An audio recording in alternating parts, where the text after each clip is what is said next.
আগামী বছর রাজ্যে রয়েছে বিধানসভা নির্বাচন। তার আগে ইতিমধ্যেই ময়দানে নেমে পড়েছে বিভিন্ন রাজনৈতিক দল। এবার বিধানসভা নির্বাচনের আগে তৃণমূল বিধায়কদের পারফরমেন্স নিয়ে চার্জশিট প্রকাশ করল বিজেপি। রবিবার উত্তর হাওড়া বিধানসভা কেন্দ্রে চার্জশিট প্রকাশ করেন বিজেপির জাতীয় মুখপাত্র শতরূপা।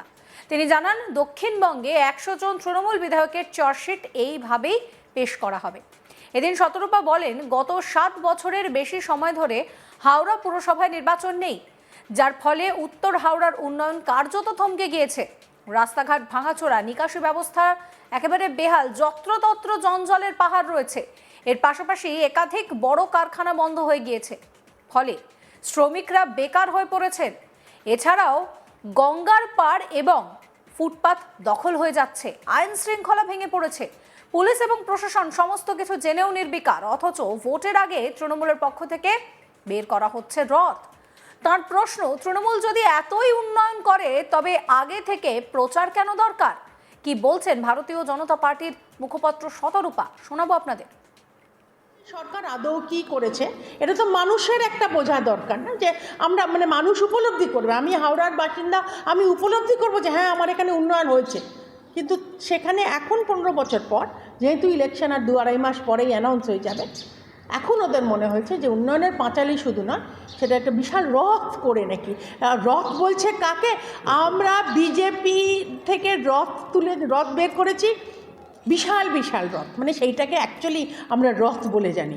একটা টোটোকে সাজিয়ে গুজিয়ে রথ করছে, ছোট, মানুষগুলো ছোট, মনগুলো ছোট, তাদের ডেভেলপমেন্টের প্রতিশ্রুতিটাও ছোট, প্রায় নেই বললেই হয়।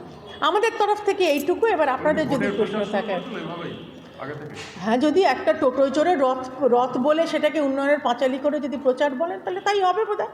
ভয় করছে তো তারা তো বুঝতে পারছে না, SIR-এ তো প্রায় সব ঝেঁটিয়ে অনেক বিদায় হয়ে গেছে, যেগুলোকে পুষিয়ে রেখেছিল, মৃত voter, double voter, false voter এবং ওপারের ভোটার, যেগুলোকে পুষিয়ে রেখেছিল, সেগুলো তো এখন ঝেঁটিয়ে বিদায় হয়ে যাচ্ছে। সেই জন্য ভয় তো করবেই। আপনাদের এই চার্জশিট কেন দেওয়ার ঠিক প্রয়োজন মনে হচ্ছে, এবং কতগুলো জায়গাতে আপনারা এখন দেবেন বলে ঠিক করেছেন? দেখুন, প্রয়োজন মনে হচ্ছে এই কারণ আমরা যখন করাপশনের কথা বলি, আমরা যখন দুর্নীতির কথা বলি, আমরা সামগ্রিকভাবে মুখ্যমন্ত্রীকে বলি, কারণ আমরা মনে করি যে মুখ্যমন্ত্রীর অনুপ্রেরণা ছাড়া, যেখানে সিংহ শাবক পর্যন্ত জন্মা হয় না, একটা পাতাও নড়ে না, সেজন্য মুখ্যমন্ত্রী জানেন।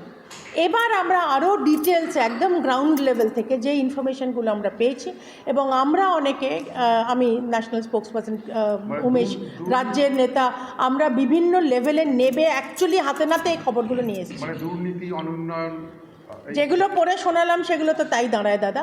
তো সেই জন্য এইগুলো একদম ইনিশিয়ালি 100টা লঞ্চ হচ্ছে এই উইকের মধ্যে।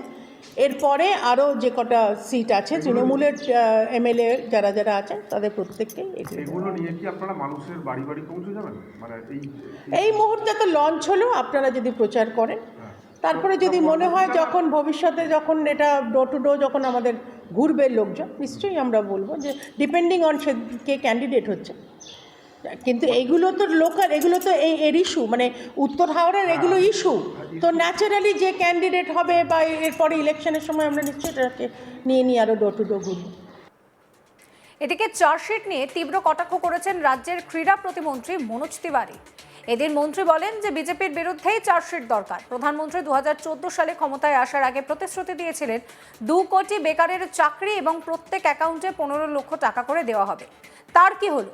বিজেপি বাংলার মানুষকে ভুল বোঝানোর চেষ্টা করছে। এখানে মানুষের উন্নয়নে আমরাই কাজ করছি। মনোজ তিওয়ারি এ নিয়ে কি বলছেন, শোনাবো। তো তার উপরে হওয়া উচিত।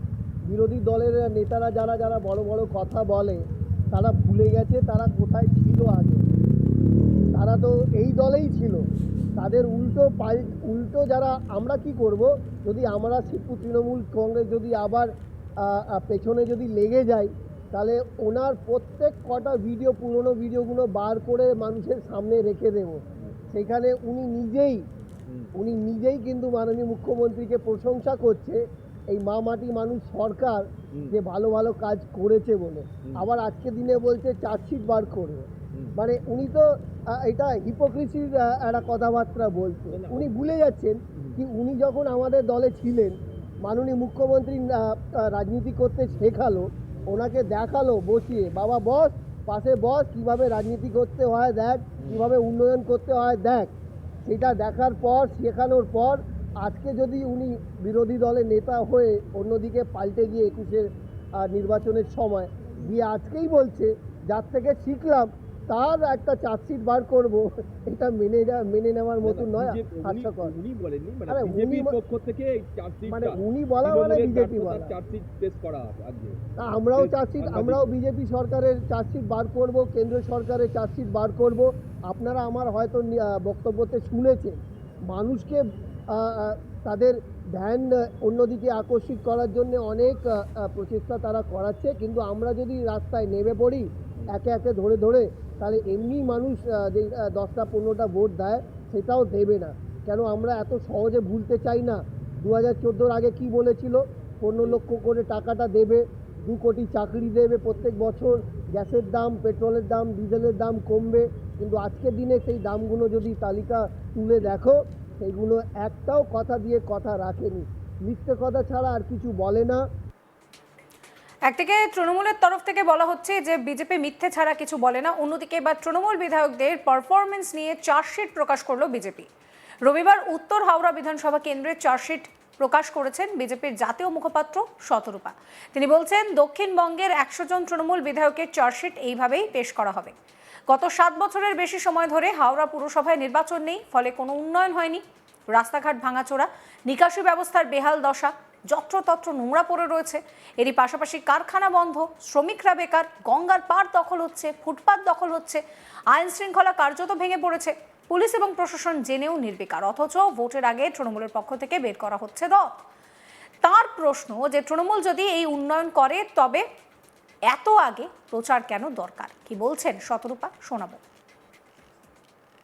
সেই সরকার আদৌ কি করেছে এটা তো মানুষের একটা বোঝা দরকার না, যে আমরা মানে মানুষ উপলব্ধি করবে। আমি হাওড়ার বাসিন্দা, আমি উপলব্ধি করব যে হ্যাঁ আমার এখানে উন্নয়ন হয়েছে, কিন্তু সেখানে এখন 15 বছর পর, যেহেতু ইলেকশন আর 2-2.5 মাস পরেই অ্যানাউন্স হয়ে যাবে, এখন ওদের মনে হয়েছে যে উন্নয়নের পাঁচালী শুধু নয়, সেটা একটা বিশাল রথ করে নাকি। রথ বলছে কাকে? আমরা বিজেপি থেকে রথ বের করেছি, বিশাল বিশাল রথ, মানে সেইটাকে অ্যাকচুয়ালি আমরা রথ বলে জানি।